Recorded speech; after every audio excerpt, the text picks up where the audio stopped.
É economista e consultor financeiro, justamente para falar das rendas extras que surgem no final do ano, né? Hoje, por exemplo, a partir de hoje está para os correntistas da Caixa, né? Está liberado o abono salarial do PIS e a partir de quinta-feira para os outros correntistas, enfim, né?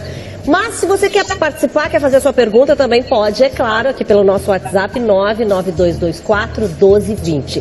Eu começo perguntando, Everton, quem tem direito a esse abono salarial, né? Como é que funciona? É uma graninha boa que entra, será? É uma grana boa e tem que se considerar que tem critérios aí, né? A pessoa tem que ter trabalhado pelo menos 30 dias no ano de carteira assinada, ter cadastro há mais de 5 anos no PIS e ter ganho no máximo 2 salários mínimos, para ter direito a 1 salário mínimo de abono, né, do PIS. Fora isso, as outras pessoas também têm, mas o valor não é um salário mínimo, é um rendimento menor. Agora, a gente viu ali a moça falando até da questão do aluguel e tal, que muita gente não consegue mesmo lidar com pouco ou muito, né, salário, isso independe. A questão das rendas extras, agora vem esse abono, depois vem 13º, tem férias. Quem está muito endividado? Tem que liquidar primeiro as dívidas ou já pode pensar em metade, aplicar alguma coisa? O que tem que fazer? Bom, essas rendas extras já está dizendo, são extras, né? As pessoas, né, férias é para usar com férias, 13º é para formar reserva financeira, mas, como tu disseste bem, temos os problemas de endividados. Hoje nós temos mais de 60% de pessoas inadimplentes, endividadas no nosso país, aqui no estado também. Então, a saída é: pague suas contas, pague suas dívidas. Só que tem um agravante, né, Regina, aí. Se a pessoa vai, por exemplo, vai pedir uma antecipação do 13º, qual a taxa que o banco está cobrando? Se ela recebeu a antecipação da primeira parcela ou não? E quanto o seu banco vai liberar, por exemplo, em relação ao que já tem disponível? E não esqueça, isto é um empréstimo. Pois é, todo mundo aqui no estúdio estava falando isso, né, Everton? Quer dizer, é muito ruim, porque daí tu pede antecipação, mas tu tem que pagar em determinado momento. E toda antecipação ela tem data de vencimento. Por exemplo, o imposto de renda é 15 de dezembro. O 13º é 20 de dezembro. Então, ele vai vencer. Eu vou lá, fora, na minha janela para o mundo, com o Tiziano Kessler. Oi, Tici!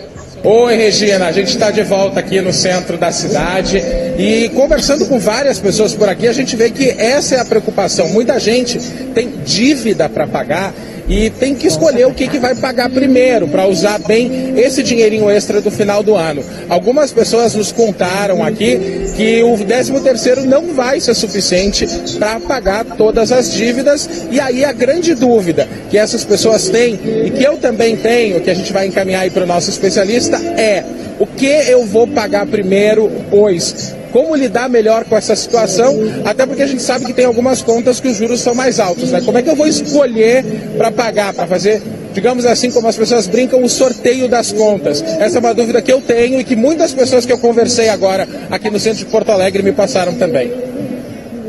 Sem dúvida. A gente conversava sobre isso antes. É o sorteio das contas. O que pagar primeiro? Na verdade, a gente diz sorteio na brincadeira, mas não é um sorteio, né? Temos que pagar todas, né?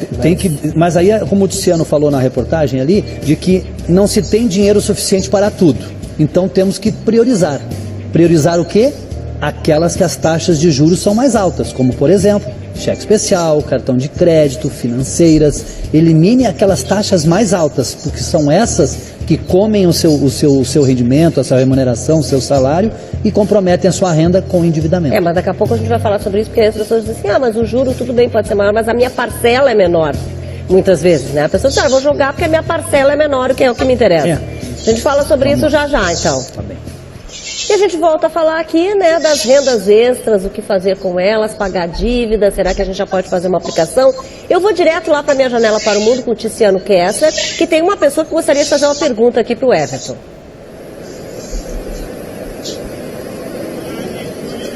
É isso mesmo, Regina. Eu estou aqui com o seu Jorge Kuhn, ele é aposentado e recebe o 13º. O senhor ainda não tem destinação para esse rendimento extra do fim do ano, seu Jorge? Não tenho. Normalmente o senhor economiza, o que o senhor costuma fazer? Não, eu economizo muito pouco. Na minha opinião, o dinheiro foi feito para gastar.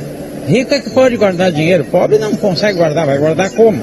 Agora, o senhor tem alguma pergunta para fazer para o nosso consultor financeiro lá em relação a essa renda de final de ano? Como é que pode aproveitar melhor o dinheiro? Eu gostaria que ele me desse uma dica onde eu possa aplicar alguma parte do meu dinheiro. porque poupança não dá nada hoje em dia. Aí não vale a pena nem fazer economia. Não, eu nem vou fazer economia. Vou fazer o quê? Pegar o dinheiro e só deixar no banco lá, não rende nada. Não rende quase nada um dinheiro hoje em dia. A não ser que o cara tenha bastante dinheiro e faça aplicações. Mas que não é o meu caso, eu não sou rico. O senhor quer saber uma dica para fazer um investimento de pequeno valor, é isso? Isso mesmo. Obrigado, seu Jorge, pela sua participação e pela sua pergunta aqui no Band Mulher. Tá aí o questionamento do seu Jorge, Regina. Tá, obrigada, Tícia. Então, tu concorda com o seu Jorge que só rico consegue guardar dinheiro, pobre não? Não. Eu sou obrigado a discordar do seu Jorge, né? Mas tem uma coisa importante que ele falou ali, né? Ele tem que levar em consideração o seguinte, que no final do ano e início de cada ano são os meses mais pesados do orçamento, né, Regina? E que aplicação ele poderia fazer com um valor baixo? Pois é, se ele vai receber esse dinheiro agora, normalmente o aposentado recebe o 13º lá antecipado, nesse período, né, que o governo repassa. Ele pode sim aplicar esse dinheiro a um período curto, né, nós digamos aí 60, 90 dias, onde, como ele disse, ele não vai investir, mas em termos ele estaria investindo para quê? Para chegar lá no início do ano, no final de ano, tem as festas de fim de ano, tem férias, tem IPVA, se é que ele tem carro, IPTU da casa dele, se ele for alugado também. Tu acha melhor ele guardar para pagar isso, então? Isso, já que ele está dizendo que, né, ele não demonstrou ali na entrevista de que tinha dívida. Ele vai fazer a aplicação por esse período curto e depois retira o dinheiro e quita as suas, não digo dívidas, as suas despesas eventuais anuais. Tem outras perguntas aqui. A pessoa diz assim, fiz 5 anos no mês 7, tenho direito ao PIS? Ela diz, fiz 5 anos de carteira assinada no mês 7. Se ela tem direito ao PIS? Ela atendeu um dos critérios, aí resta saber se ela teve carteira assinada nos últimos 30 dias, pelo menos nos últimos 12 meses, e se ganha até 2 salários mínimos. Então, tem outros critérios a ser levado em consideração, não somente ela pode estar cadastrada nos 5 anos e estar desempregada. É melhor ela se informar melhor, né? A Caixa Federal tem essa informação. Aqui diz o seguinte também, oi, para ganhar o 13º eu não preciso de 1 ano de carteira assinada, ele falou em 1 mês. Eu tinha escutado, ela disse, eu tinha escutado falar de 1 ano de carteira. Não, ela vai ganhar proporcional. Ganha proporcional, né? Se ela tem 6 meses de trabalho, ela vai ganhar 6/12 do seu rendimento. Aquela questão que eu deixei para ti da parcela, Everton, porque às vezes a pessoa diz assim, eu não vou me preocupar com o juro, eu preciso me preocupar com o que eu posso pagar dentro do meu mês. Essa pessoa que não se preocupa com o juro, quer dizer, lá pelas tantas ela também não vai conseguir pagar essa parcela? Isso, esse é o grande risco, porque eu vou dar um exemplo prático e simples de cálculo, tá? 10% ao mês, em 7 meses a dívida dobra. Então, cartão de crédito, cheque especial, claro que hoje tem as regras do cheque especial e do cartão de crédito que estão diferenciadas, que as pessoas a partir do 2º mês que estão devedores, já tem que parcelar. Então, assim, essas coisas acabam de vez comprometendo parte da renda. E aí, como tu disseste muito bem, em algum momento lá na frente, se ela não priorizar esse tipo de dívida para quitar, ela vai acabar não conseguindo nem pagá-las. E aí é inadimplência mesmo, né? Bom, daqui a pouco a gente continua esse assunto. Estou com o Everton Lopes aqui, então, falando, né, da questão da grana extra aí que entra mais para esses meses de final de ano. Falamos de 13º, falamos de abono salarial. E as férias? Tem gente que já conta assim, bom, lá adiante eu vou receber minhas férias. E não se lembra que na volta das férias vai voltar mais pobrinho, né?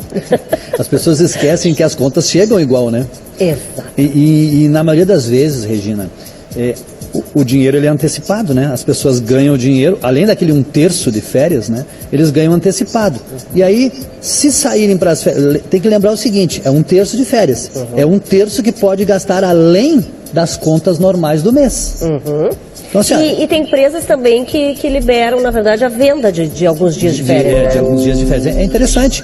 É interessante se realmente a pessoa não necessita. Pensa bem, trabalhou um ano inteiro, de repente tirar 30 dias, tirar 20, cada um sabe de si, do seu estresse, do seu dia a dia, se vai viajar, se não vai viajar.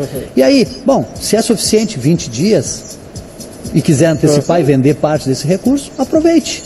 Esses dias nós falávamos aqui com um especialista em mercado financeiro que causou aqui uma polêmica, porque todo mundo queria saber daí do Tesouro Direto. Quer dizer, as pessoas então que têm uma graninha, mesmo que seja R$100, R$200, que querem investir agora nesse final de ano, a melhor dica seria o Tesouro Direto, na tua opinião? Neste momento eu tenho só uma coisa importante a falar antes, né? Investir Primeiramente, significa o seguinte, não importa necessariamente quanto tu tens de dinheiro, se é 100, 200 ou 100 mil reais, ou 50 mil reais, ou 10 mil reais.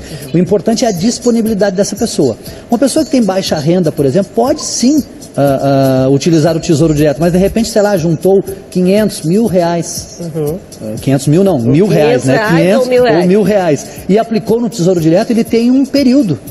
Você não pode mexer. Pois é, então assim, é muito importante que a pessoa saiba a disponibilidade que ela tem desse 2 recurso. meses, me disse aqui o diretor. 2 meses, então assim, bom, é 2 meses, talvez o Tesouro Direto não seja o melhor negócio nesse momento. Agora.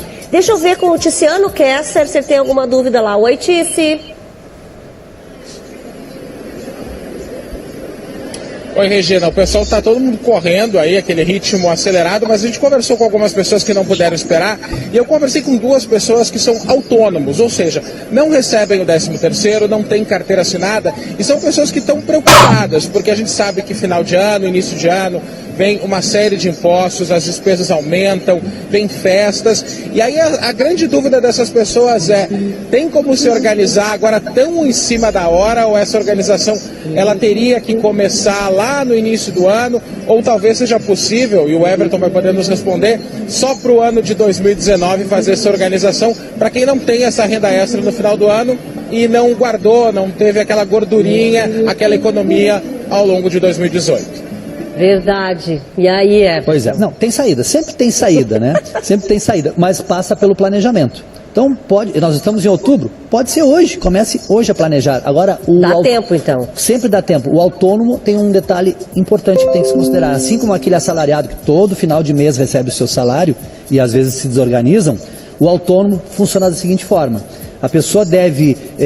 se ele já trabalha há muito tempo, ele sabe, em média, o quanto ele ganhou, o quanto ele ganha de salário médio. Então, tanto para o assalariado quanto para o autônomo, eles devem partir do pressuposto. Gastar menos do que você ganha. Gastando menos do que ganha, vai sobrar dinheiro. Sobrou dinheiro, Regina? Dá para aproveitar, dá para investir, dá para fazer qualquer coisa. Planejamento. Tá bom, Everton. Acho que todo mundo adorou, viu? Com certeza vamos fazer alguma coisa com o nosso dinheirinho. Sim. Obrigada mesmo.